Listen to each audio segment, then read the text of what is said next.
Bienvenue sur Rouge et Blanc, le premier podcast dédié à la protection de la biodiversité en Savoie-Mont-Blanc. Régulièrement, nous donnons la parole aux femmes et aux hommes qui œuvrent au quotidien pour assurer la transition énergétique, la réduction des émissions de carbone, la préservation de l'environnement, le développement durable ou l'économie circulaire. Entreprises, associations, ingénieurs, scientifiques, hydrologues ou glaciologues, tous les acteurs s'expriment sur Rouge et Blanc pour vous informer et vous inviter à changer de paradigme. Tous ensemble, nous réussirons la transition énergétique. Rouge et Blanc, écoutez, on est fait pour s'entendre. Bonjour et bienvenue sur Rouge et Blanc pour ce nouvel épisode consacré aujourd'hui à Madame Josiane Lay, maire d'Évian, conseillère départementale de la Haute-Savoie et présidente de la communauté de communes du Pays d'Évian et de la Vallée d'Abondance. Bonjour Madame Lay. Bonjour à tous. Bienvenue sur Rouge et Blanc. Merci de votre accueil. Merci de nous accueillir chez vous, ici à la mairie d'Évian, salon magnifique, tout doré. Oui, donc le salon doré à la mairie d'Évian, qui était donc la résidence de vacances des Frères Lumière. Absolument. Et vous avez gardé la décoration d'époque ? À l'identique, bien sûr. Alors cet épisode sera en deux parties, avec tout d'abord l'engagement de la ville d'Évian en faveur du développement durable.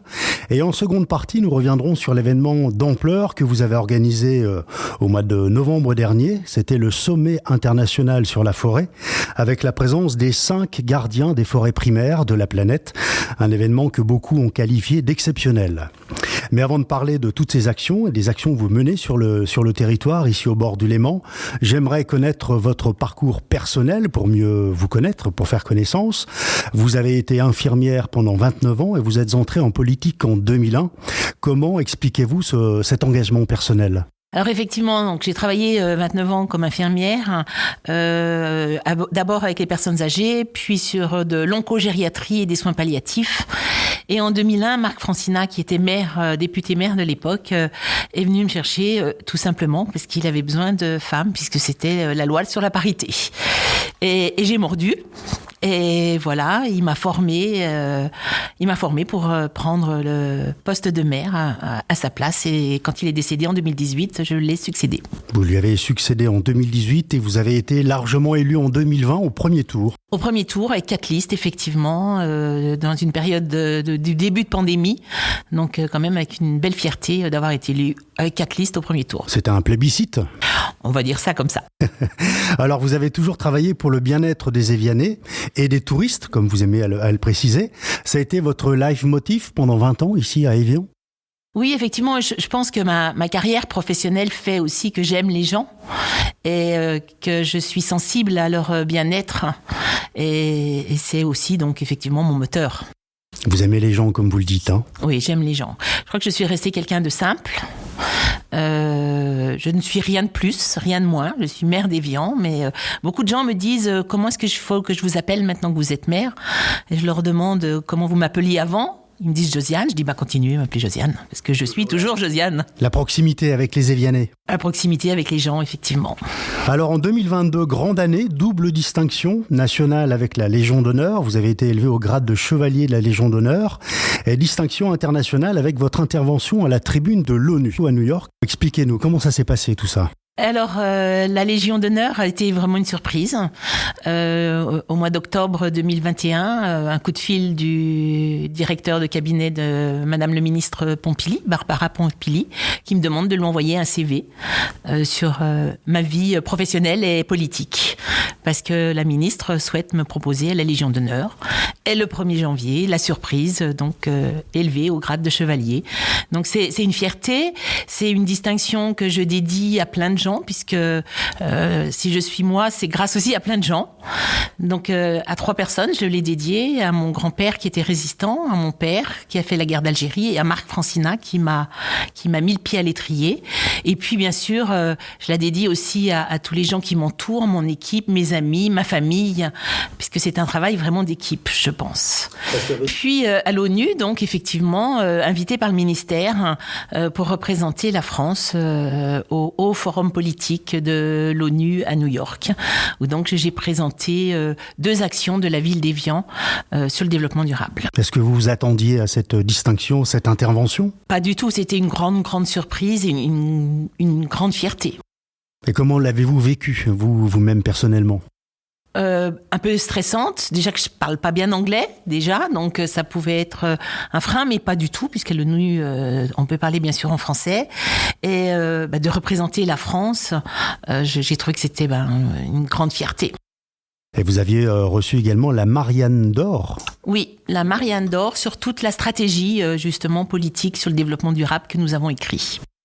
Beaucoup de distinctions. Et puis dernièrement encore, fin 2023, le label France Station Nautique. Là, c'est pour mettre en avant vos actions sur le Léman, sur le Léman, les activités nautiques avec le port, toutes les associations sportives qui sont sur le lac et la qualité de nos actions sur l'eau, l'environnement aussi.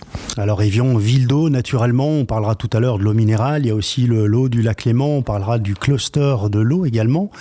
Et on va rentrer plus dans le détail sur votre engagement ici à la ville d'Évian dans cette démarche stratégique à partir des 17 objectifs de développement durable déclinés à moyen terme en 8 défis prioritaires. Qu'est-ce qui a motivé cette action ? Alors, les 17 objectifs du développement durable, c'est un concept, moi, qui me parle, quelque chose de très concret, avec des objectifs, des actions, des évaluations. Et ça, c'est probablement mon métier qui m'a permis de rentrer aussi facilement dans ces objectifs du développement durable. Et je rappelle que le développement durable, c'est 3 axes.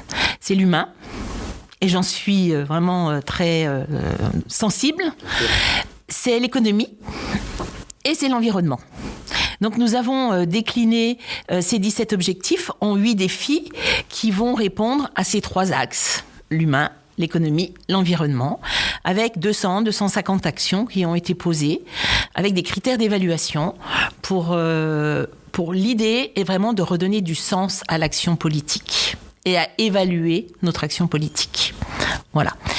Alors il y a des actions qui sont très simples qui ont été très simples à mettre en œuvre, d'autres qui sont plus compliquées, qui vont prendre plus de temps, mais voilà, l'idée est vraiment d'avoir une feuille de route sur le développement durable. Donc vous avez rapidement senti l'enthousiasme également de votre équipe municipale à vous suivre? Alors tout à fait, puisque l'équipe municipale a été aussi choisie en fonction donc, de ce programme, avec l'équipe qui a adhéré à ces actions et à cette structuration. Je pense que ce qui est important de dire, c'est que beaucoup de communes font des actions, et là il y a toute une structure derrière qui porte ces actions. Voilà, je crois que c'est le mot qui est important, c'est cette structure. Une structure qui prend aussi tout son sens ici au bord du Léman, dans un environnement naturel, l'eau, les montagnes juste derrière, un écrin naturel préservé. Alors, je vais être chauvine, je pense que c'est la plus belle ville du monde. Bien sûr. Bien sûr. Nous sommes dans un cadre tout à fait exceptionnel, avec le plus grand lac d'Europe, les montagnes qui sont les premières stations de ski qui sont à 10 minutes, un quart d'heure. Et il faut le préserver, cet écrin, il est tellement beau qu'il faut le préserver. Alors, préserver également cet écrin et, je dirais, le centre urbain. Comment ça se passe au niveau de l'aménagement de l'espace urbain ici à Évian ? Alors, souvent, on nous reproche, comme on reproche dans beaucoup de communes, de construire, de bétonner. Ce qu'il faut expliquer aux gens, c'est déjà le côté dynamique de la Haute-Savoie, puisque 10 000 nouveaux arrivants par an viennent en Haute-Savoie, essentiellement région d'Annecy, région du Genevois, Annemasse et du bord du lac. Évian n'est pas classé en rural, on est classé en ville, et on doit construire pour accueillir ces gens qui arrivent. Combien d'habitants à Évian ? À ce jour, nous sommes 9 300. Presque 10 000 ans, bientôt. Voilà. D'accord. Et donc, nous sommes en train de réviser notre PLU, et avec une grosse ambition, justement, en lien avec ces 17 objectifs du développement durable de l'ONU. Ce PLU, d'ailleurs, on va mettre 2 ans pour le faire, puisqu'on le réfléchit vraiment, où on travaille beaucoup sur des opérations d'aménagement programmées, pour éviter du mitage. On travaille sur la trame noire, sur la trame bleue, sur la trame verte. L'idée est aussi d'avoir une charte de l'arbre pour protéger nos arbres et éviter de voir des scandales comme on a pu voir récemment avec des promoteurs qui coupent des arbres malgré l'interdiction. Donc vraiment acter tout ceci. Une charte de l'animal, puisque c'est aussi important d'avoir un respect de l'animal, aussi bien domestique que sauvage. Et puis, dans ce PLU, vraiment réfléchir sur tout ce qui est mobilité, sur tout ce qui est économie commerciale et sur tout ce qui est donc, quand je parle de mobilité, c'est mobilité douce aussi, hein, avec la difficulté d'avoir une ville en pente, mais on y travaille. Et puis d'avoir vraiment cette réflexion de végétalisation, de parcs, d'aires de jeu pour les enfants, vraiment essayer de balayer ce PLU sur l'aménagement le plus large possible. Pour toucher l'ensemble de la famille, des enfants aux aînés. L'ensemble de la famille, tout à fait. On va ouvrir juste peut-être une parenthèse pour nos auditeurs en ce qui concerne la trame verte, la trame bleue et la trame noire, si vous pouvez nous expliquer en quelque sorte. Ok, alors... La trame verte, c'est, j'imagine, le végétal ? C'est le végétal. C'est le végétal. Et alors, déjà, le végétal, il est important à Évian depuis des années. Nous respectons notre patrimoine végétal depuis des années. Il y a des arbres magnifiques. Hein, on a des arbres qui sont remarquables, avec toujours la difficulté de voir des arbres qui meurent. Et ça, c'est toujours un drame. On a eu le magnifique cèdre en face de la buvette Cachac, qui avait 250 ans, qu'il a fallu couper. Et là, ça a été vraiment un drame. C'était une menace, hein, en quelque sorte. C'était une menace, aussi, hein. Mais on a tout fait pour, avec la Société des eaux, pour le coup. On a tout fait. Il a passé des scanners, des tomographies pour être sûr qu'on ne pouvait pas le sauver. Donc, pour nous, cette trame verte, elle existe depuis longtemps. Mais là, de l'écrire vraiment sur le PLU va être aussi quelque chose de primordial. La trame bleue, c'est le côté, on va dire, aquatique. C'est le côté aquatique, bien sûr. Et l'eau du lac. L'eau du lac, mais les ruisseaux, tous nos ruisseaux. Et là, on voit que c'est hyper important de l'écrire aussi et de le protéger. Et puis la trame noire, c'est tout le travail sur l'éclairage public qu'on peut mener aussi, et pour permettre aussi à la faune sauvage de nuit, nocturne, de pouvoir évoluer aussi la nuit. Et... Il y a de la faune sauvage en milieu urbain ? Oui, on a vu récemment des sangliers. Oui, à Évian ? Oui, dans le tunnel du funiculaire. D'accord. Oui, bien sûr. Bien sûr, d'accord. Bien sûr. C'est pas très courant, hein, je dirais. Oui, ils descendent de plus en plus. Ah oui. Il y a la forêt toute proche, hein, dans le domaine du Royal. On n'est pas loin, là-dessus. mais les animaux descendent, oui. Et quand on parle de la trame bleue, la trame, on va dire, qui concerne l'eau, est-ce qu'il y a un rapport direct justement avec l'eau d'Évian, l'impluvium et puis les différentes nappes qui se situent pas très loin ? C'est beaucoup plus large. L'eau, j'ai envie de dire, il faut réfléchir. D'ailleurs, c'était l'origine de la création du cluster eau. C'est l'eau dans tous ses états. Nous avons le lac le plus grand d'Europe. Nous avons l'eau minérale la plus vendue au monde, mais nous avons aussi les glaciers qui fondent, qui alimentent toutes nos zones humides sur le plateau. On en a une magnifique qui est au Pré-Curieux aussi, hein, que vous pouvez visiter l'été.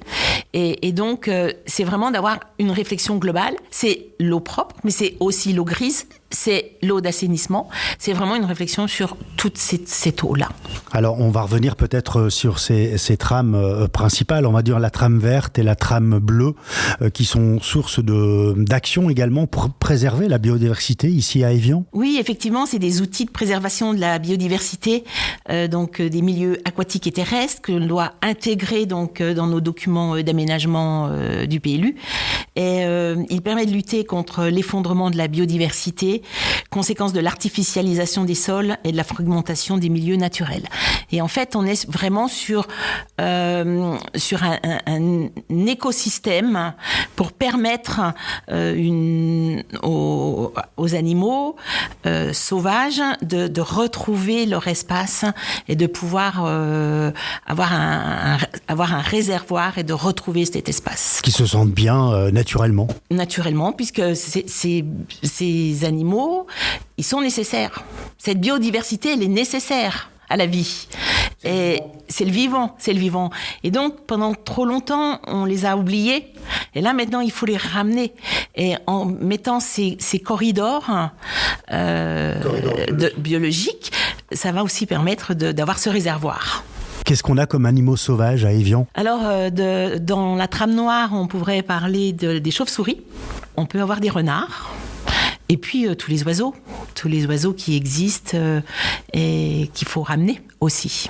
Ah oui, c'est vrai que la forêt est très proche, au domaine du Royal, juste au-dessus. Ici, on a la forêt. On n'est pas loin, on n'est pas loin de la forêt. On prend le funiculaire et on est directement dans la forêt. Dans la forêt. J'aimerais qu'on revienne peut-être sur le point de la végétalisation de la ville et notamment des projets en cours dans les cours d'école pour les enfants. Voilà, alors on a le projet qui est déjà bien avancé. Nous avons 5 écoles, primaires et maternelles. L'idée est de végétaliser ces cours d'école.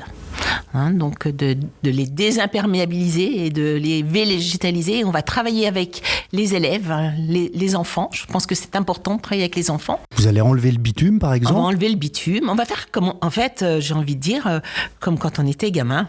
Oui. On va ramener les cours d'école comme quand on était enfant.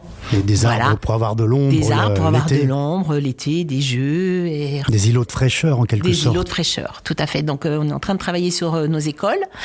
Au niveau végétalisation, on a voté il y a pas longtemps un permis de végétaliser, c'est-à-dire c'est permettre à la population de prendre un bout d'espace public pour le végétaliser devant chez eux.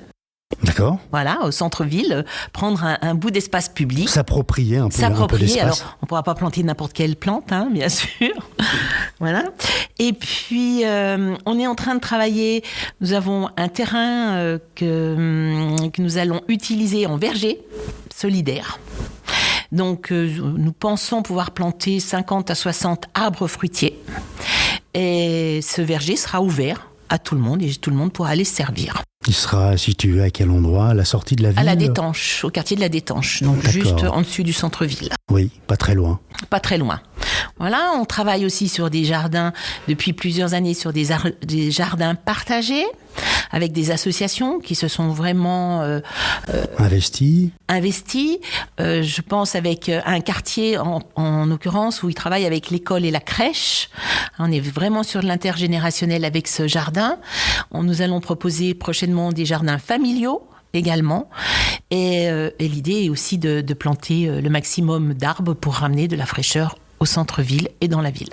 Vous avez eu d'ailleurs le label 4 fleurs récemment. Oui, alors c'est un label qui existe déjà depuis des années. Nous avons été lauréats de 2 fleurs d'or aussi.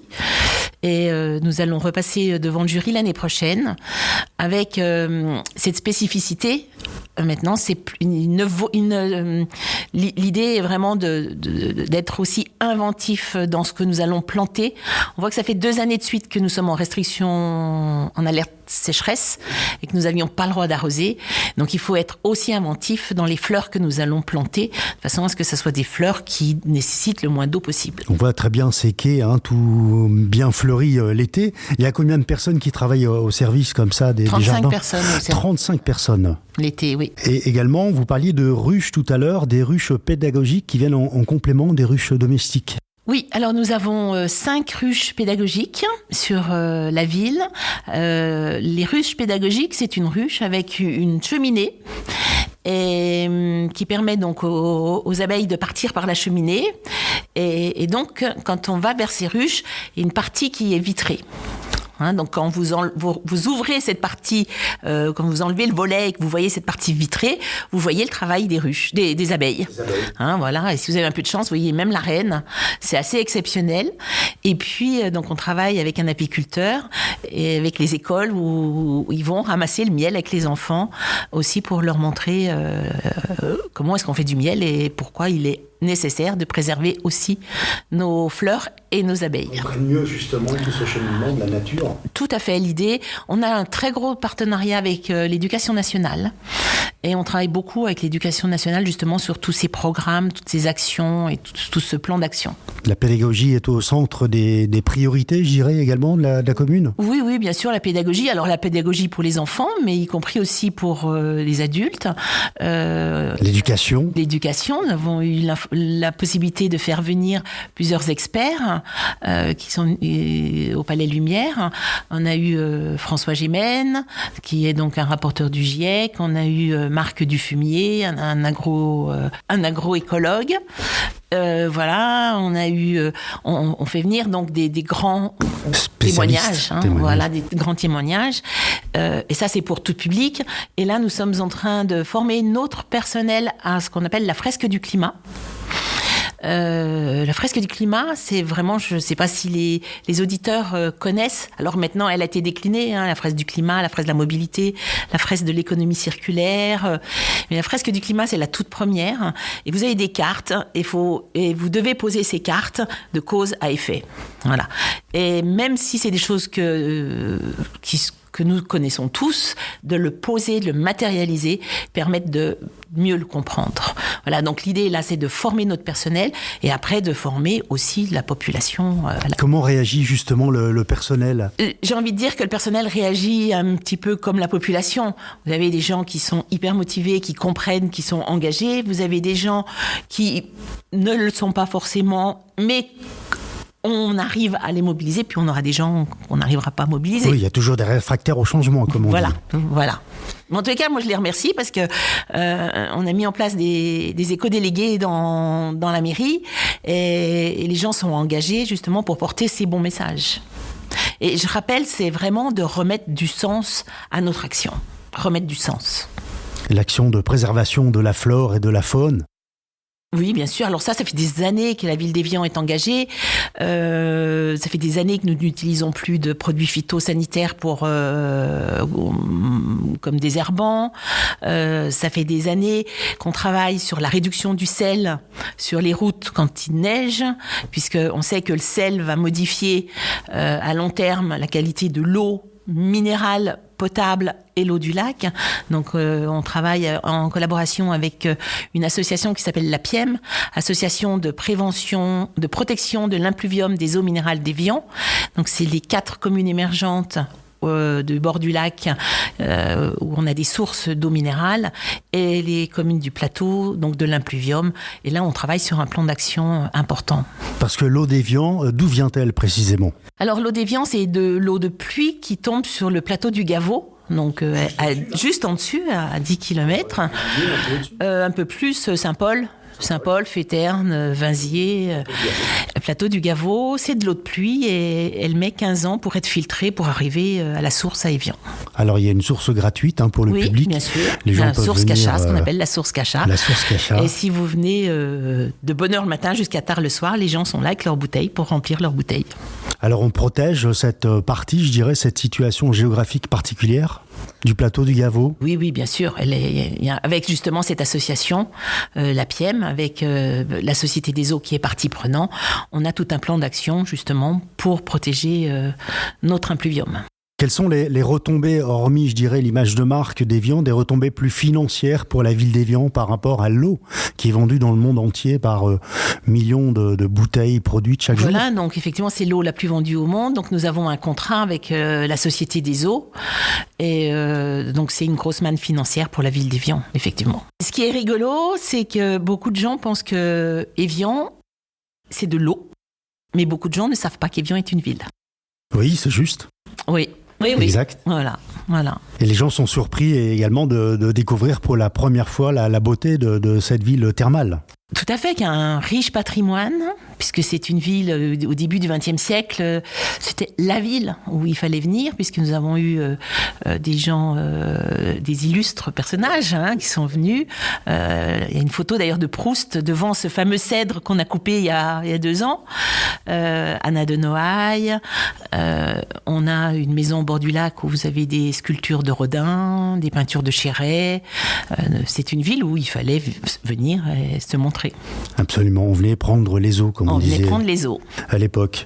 Alors, on va parler justement de la transition. La Maison de l'eau, le cluster Eau Lémanique, c'est une association franco-suisse.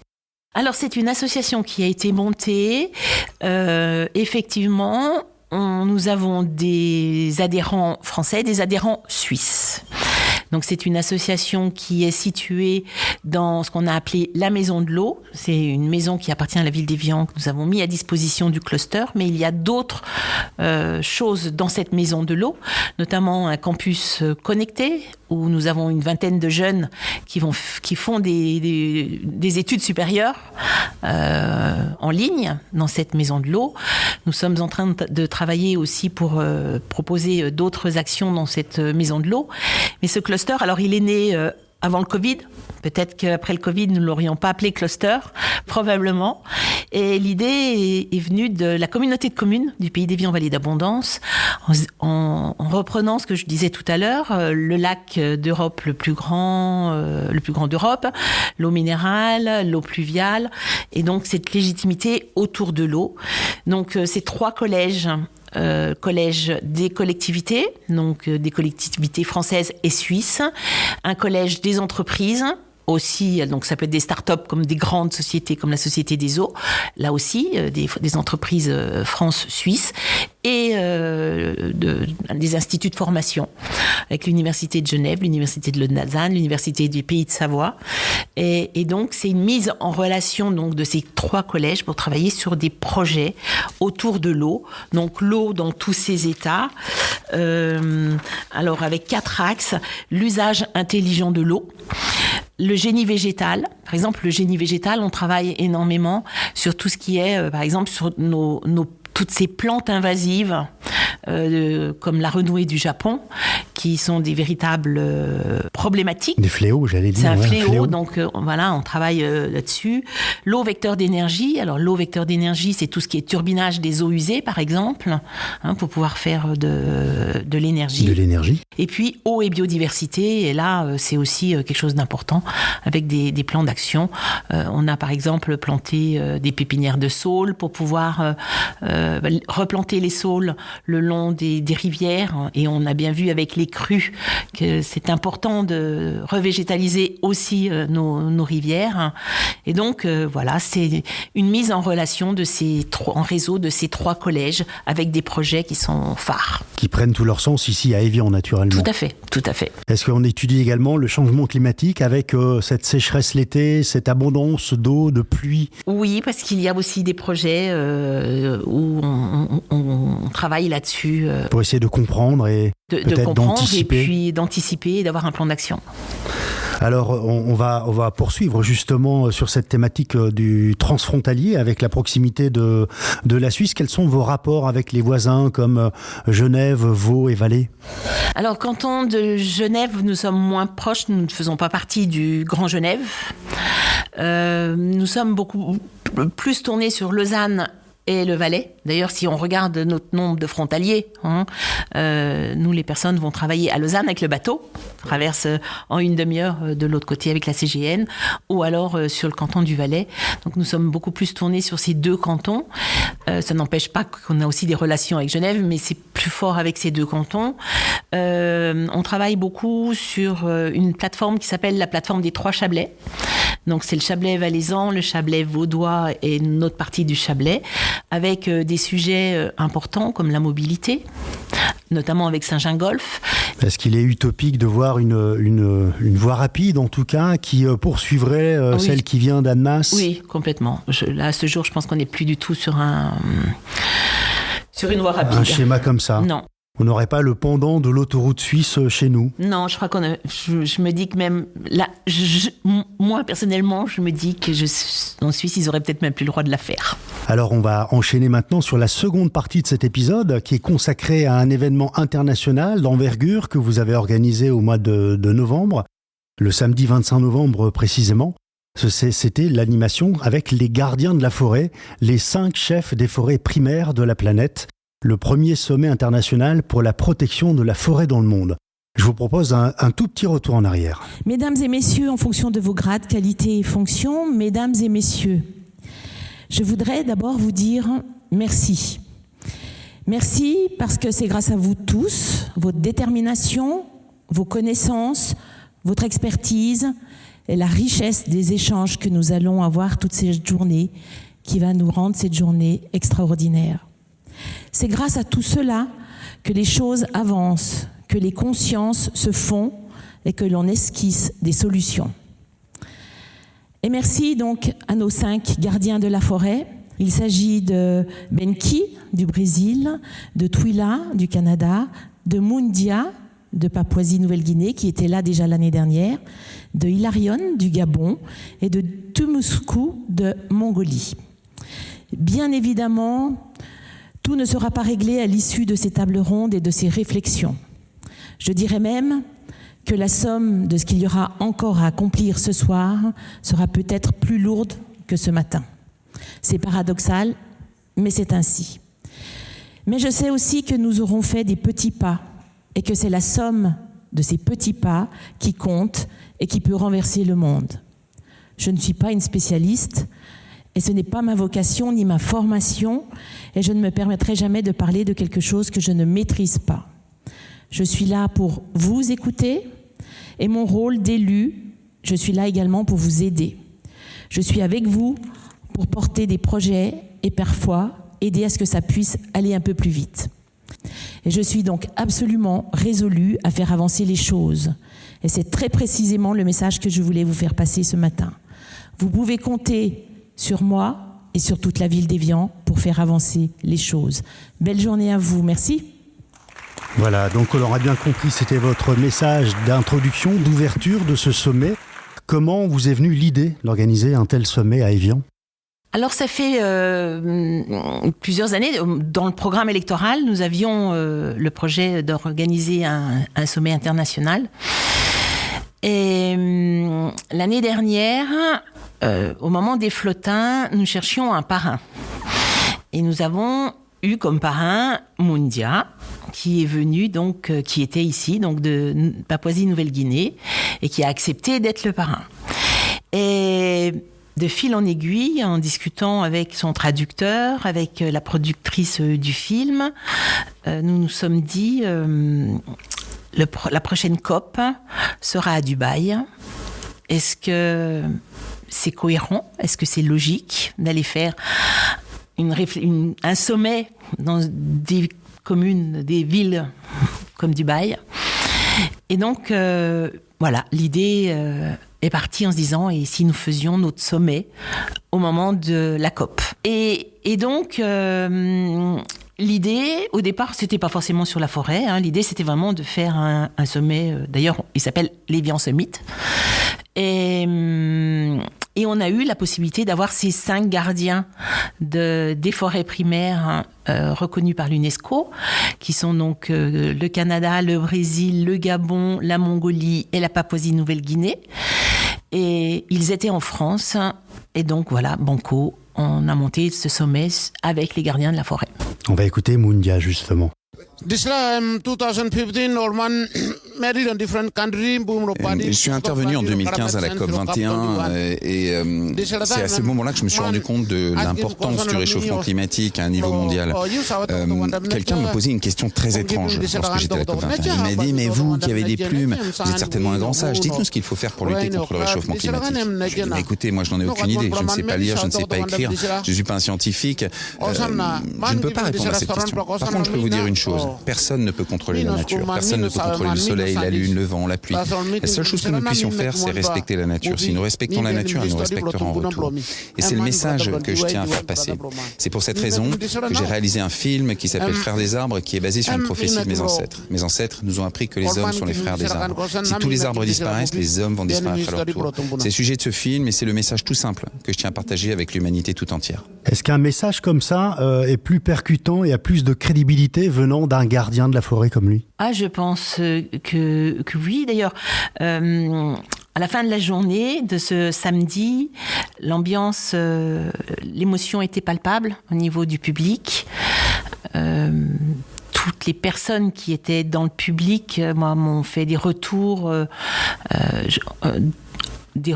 oui, avec beaucoup d'émotions, beaucoup de culpabilité aussi.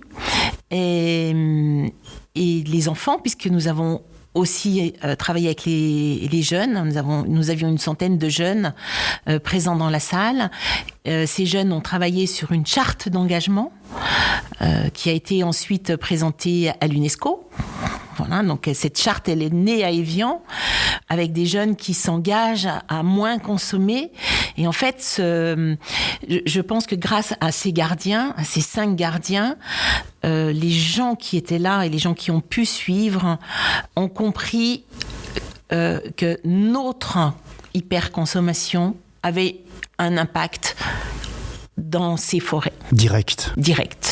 On va écouter le témoignage de la Canadienne Tuila Edji, le Canada qui a été sévèrement touché par des incendies gigantesques l'été dernier. Elle nous parle de sa connexion particulière avec la Terre. My message is that we need to support. Mon message, c'est vraiment qu'il faut soutenir plus les initiatives autochtones parce qu'on a une connexion à la Terre qui est irremplaçable. On est les meilleurs gardiens finalement de cette Terre. Et vous ne pouvez pas détruire ça, vous ne pouvez pas détruire cette connexion. Vous pouvez essayer aussi fort que vous voulez, vous ne détruirez jamais la connexion qu'on a avec cette terre. Il y a un message fort également là de cette Canadienne directement impactée. Bien sûr, et je pense que nous devons tenir compte de ces traditions, de ces pratiques de ces personnes-là et de leurs connaissances. On peut pas faire comme s'ils n'étaient pas là, c'est pas possible.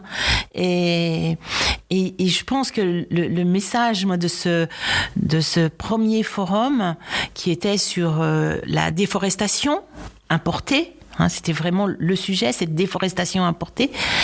C'est de se dire, mais il faut qu'on arrête de consommer aussi. Différemment. Il faut qu'on consomme différemment. C'est obligatoire. Cette journée a été animée par Henry Land, ou Landès, franco-américain, professeur à Sciences Po, grand spécialiste de la politique du climat et de l'environnement. Il témoigne de son expérience de cette journée passée avec les gardiens de la forêt. Il a passé la journée avec eux, un peu comme vous, par ces 3 messages qu'il a retenus. Le premier message qu'on reçoit de ces gardiens de la forêt, c'est la simplicité de leur attachement charnel à la nature, qui est réveillé, si je puis dire, en nous quand on les écoute, parce que ce sont des personnes qui comprennent le système très sophistiqué, entre guillemets, dans lequel nous habitons dans le monde occidental, et ils n'y portent pas de jugement. Et c'est ça qui est formidable, c'est qu'ils reviennent sur quelque chose de très basique, qui est qu'ils sont très heureux en vivant comme ça, mais que nous, on n'arriverait pas à vivre sans cette forêt. Et donc cet attachement très charnel à la nature, c'est un premier message qui, je pense, a vraiment touché le public. Le deuxième point, c'est que il y a urgence. Il y a clairement urgence, mais ils ont été extrêmement positifs dans le fait que les choses évoluent, alors qu'ils pourraient être extrêmement revendicateurs, critiques. J'ai même envie de dire, ils pourraient même insulter le système dans lequel on vit. Et ils l'ont pas fait. Ils sont vraiment positifs sur le fait que il y a des mesures qui sont actées dans leur pays. Il y a des peuples qui travaillent avec des voisins, des peuples voisins qui sont vraiment dans le système qui, si je puis dire, occidentalisé. Donc c'est ça le deuxième message, c'est de la fratrie, c'est de la camaraderie, c'est de la bienveillance. J'ai beaucoup apprécié cela. Et troisièmement, ils consacrent leur vie à cette lutte. Ils sacrifient beaucoup de temps, pour certains avec leur famille. Donc si nous on se dit on peut pas faire grand chose, il faut regarder ce qu'ils font eux pour se remettre un petit peu en question notre volonté de changer nos modes de vie, changer nos consciences, et très très vite. Il n'y a aucune excuse en fait quand on les écoute, et c'est ça qui est formidable, c'est qu'ils incarnent un petit peu cet engagement sans en plus le revendiquer plus que ça. Ce qui est vraiment intrinsèque dans ce message, c'est les ancêtres, les personnes qui nous ont transmis la terre nous ont transmis cette idée qu'il faut la préserver pour justement que nous on puisse en bénéficier, et celles et ceux qui viendront après moi. Et eux, ils ont un respect total de cette vision long terme. Est-ce qu'on a plus de respect après une journée comme celle-ci, passée avec les gardiens de la forêt ? C'est évident, c'est évident. Oui, je rejoins tout à fait ces propos. Effectivement, moi, la première chose, ce qui m'a touchée, c'est aucune colère vis-à-vis de... Ces gardiens vis-à-vis de nous. De nous, aucune colère. Et que nous, on a pu avoir de la culpabilité. Voilà, vous voyez, c'est cette différence. Aucune colère. Et puis, un message quand même... très positif, et qu'on peut y arriver encore. Il est encore temps. Il est encore temps. C'est urgent, mais on peut y arriver. Beaucoup de participants, beaucoup de public à cette journée des gardiens de la forêt, beaucoup de chercheurs également. J'ai rencontré parmi les intervenants d'ailleurs de cette journée la scientifique suisse Marceline Vuaridel, chercheure en sciences de l'environnement à l'université de Lausanne, qui a été très touchée personnellement, elle, par sa rencontre directe avec les gardiens. Je pense que vraiment ce qui était très touchant, c'est que d'un point de vue justement de quelqu'un qui vient des sciences comme moi, d'avoir ce côté très personnel, le lien personnel avec la forêt dans le cœur, ces connaissances ancestrales. En fait, ils connaissent la forêt beaucoup mieux que les scientifiques, juste parce qu'ils la vivent, en fait. Et nous, on vit plus ça, et du coup, de les entendre, être touchés directement par la forêt, de la ressentir, c'est exceptionnel. Ça, moi, j'ai eu les larmes aux yeux à plusieurs reprises, hein, c'est clair. J'aime la forêt, mais je pourrais jamais la connaître comme ils la connaissent. En Europe, c'est bien d'agir localement, on est d'accord, mais tant qu'on ne diminue pas notre consommation et qu'on a toujours un impact sur les forêts à l'international, on se regarde juste le nombril en fait, hein, en agissant qu'ici. Donc oui, on plante des arbres contre les avalanches, contre les glissements de terrain, c'est génial, c'est très bien, il faut faire ça, je dis pas. Mais tant qu'on continue à couper les arbres à l'étranger à cause de notre consommation. Il faut changer notre consommation, c'est toujours un peu c'est toujours, voilà, le leitmotiv. On est vraiment sur cette déforestation importée. C'est vraiment ce mot qu'il faut se souvenir, je crois. Cette déforestation importée dans notre consommation. Donc il faut qu'on revoie notre consommation et je pense que c'est important. Quelle va être la suite de ce sommet international ? Donc l'idée d'en faire un dans 2 ans, puisque c'est quand même un énorme travail de monter un sommet comme celui-ci. Et je voudrais pas trahir de secret, mais nous irons sur l'eau. J'allais dire, on est entre nous, hein, vous pouvez. Nous irons sur l'eau, voilà. Et j'espère que ça sera. Enfin, on va avoir aussi un colloque de haut niveau, puisque là, celui-ci était quand même un colloque de haut niveau, en partenariat avec l'UNESCO. Et c'est la première fois où les 5 chefs étaient se retrouvaient sur un plateau. Au même endroit. Et après, ils ont fait toute une tournée. À Dubaï aussi, peut-être, non, pendant la COP ? Non. En tout cas, aux 20h de TF1, on l'a tous suivi. Aux 20h de TF1, oui. Et qu'est-ce qu'on pourrait donner comme information, comme scoop sur le sommet de l'eau dans 2 ans, à l'Évian Sommet ? Alors, on est en train d'y travailler pour l'instant. Il y a plusieurs options, mais pour l'instant, rien n'est encore défini. Mais ça sera en novembre, je pense, 2025. Rendez-vous est pris. Voilà. On est en 2024, au début de l'année. Quels sont les grands rendez-vous à Évian pour 2024 ? Cette année, on va avoir la flamme olympique. C'est vrai. Le 23 juin. Il y a le décompte d'ailleurs qui est affiché ici. Oui, voilà. Parce que nous sommes ville terre de jeu. Et donc ça, c'est un grand moment. Mais bien sûr, tous les événements qui existent tout le long de l'année, probablement n'ont rien de nouveau comme événement, mais beaucoup de projets que nous allons dérouler dans les prochains mois. Il y a toujours beaucoup d'animations à Évian. On sort des flottins, là, au mois de décembre. Alors les flottins, juste un petit clin d'œil, les flottins, la 17e année, et il y a 17 ans en arrière, c'était aussi déjà sur un événement développement durable, avec un postulat de départ qui est « tout est à rêver, rien n'est à acheter ». Voilà. Et depuis 17 ans, on n'a pas du tout changé de postulat. J'allais dire, c'est toujours d'actualité. Et c'est toujours d'actualité. Parler du bois déjà à l'époque, avec les flottins. Avec les flottins. Après, au mois de février, le grand carnaval d'Évian, qui est une grosse manifestation sur la ville. Le Festilément à la Pentecôte, qui est un événement autour du développement durable, qui attire aussi beaucoup de monde. C'est un événement qui est intéressant, ce qui permet aussi de découvrir plein de choses, plein de nouveautés autour du développement durable. Ce sera l'occasion peut-être de refaire un épisode, pourquoi pas ? Pourquoi pas, avec grand plaisir. Et puis après, bien sûr, tous les concerts de cet été que nous sommes en train de mener et de monter. Et le tournoi de golf, comme toutes les années. Bien sûr. Remporté par une Française d'ailleurs cette année. Oui, bien sûr. Et les rencontres musicales. Il y a toujours des expositions également à découvrir au Palais Lumière. Alors, les expositions du Palais Lumière, en ce moment, nous avons Félix Ziem. Magnifique exposition et j'encourage vraiment les gens à venir les voir puisque c'est des expositions que nous montons avec le Grand Palais, le Petit Palais, Orsay, avec des musées de France et d'Europe.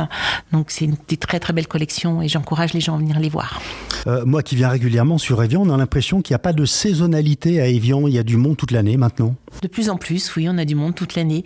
Ce qu'on voit maintenant, c'est que beaucoup de gens viennent au ski, résident sur Évian pour aller faire du ski, donc ce qui est aussi intéressant.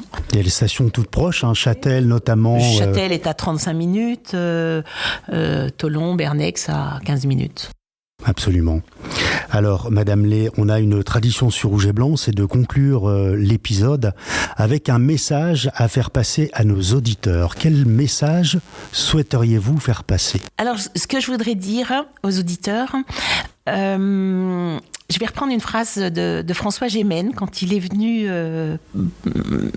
en grand témoignage où il y a eu une question en disant « Mais est-ce que ça vaut la peine que moi, individu, je fasse quelque chose pour sauver la Terre dans ce monde qui va vite ?» Et François Gémen a expliqué que l'action individuelle représente 25%. Et on a tous été très surpris. Donc, le message que je voudrais passer, c'est que ça appartient à tout le monde de faire des actions pour sauver la planète, pour nos enfants, nos petits-enfants. Et à l'heure actuelle, on voit bien que le monde ne va pas très bien, avec les conflits, avec tous les dérèglements climatiques. Les gens ne vont pas très très bien. On ressent de l'angoisse, de l'inquiétude. Et moi, j'ai tendance à être optimiste. Et j'ai trouvé une phrase de Jacques Prévert, que j'aime beaucoup. Il faudrait essayer d'être heureux, ne serait-ce que pour donner l'exemple.